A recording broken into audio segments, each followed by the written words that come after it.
પીવો છો? પીવો છો કોઈ? કોઈ નહીં, બધા બ્રાહ્મણ છો? ના ના પીવો છે. પીવો છે ને?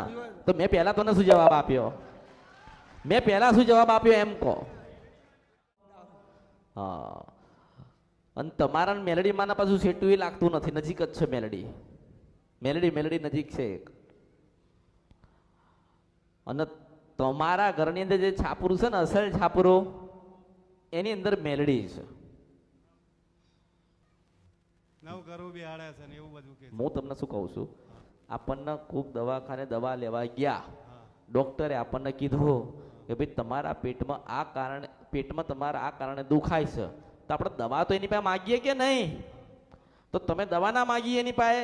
જો કોકે તમને કીધું કે તમારા ઘરમાં ખોડિયાલ માનું દુઃખ છે, ખોડિયાલ માન બેહાડો, તો બેહાડ્યા ને તમે અને પૂજો છો ને, તો આજ મંદિર બનાવ્યું, મઠ બનાવ્યો, ગમે તે બનાવ્યું, તમે પૂજો છો ને, આટલામાં નહીં તો આટલામાં, કે આટલામાં તો આટલામાં પૂજો છો ને, તોય તમને એમ કહું છું કે તમે સુખી કેમ નથી આજે?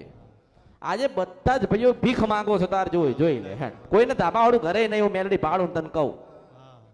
કેમ નહીં કે તમારી ચાવણમાં તમારી નથી, મઠમાં તમારે?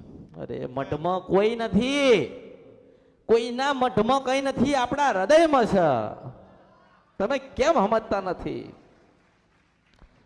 મારા તમને એક જ સીધો સટ જવાબ આપવાનો થાય કે આમ છાપરા પડ્યા ને આમ છાપરા પડ્યા, અને જે વચ્ચેલા છાપરામાં તમારું જે ઘર પડે છે ને, એ ઘર વર્ષો જૂનું છે. ડોસી ડોહા કોક રહેતા હતા એની અંદર, અને ડોસી ડોહાનું છાપરું તમારી પાસે આવ્યું છે, ને તમારી અંદર એક મેલડી છે, અને મેલડી પૂજાતી હતી, એટલા તમે દુખી છો.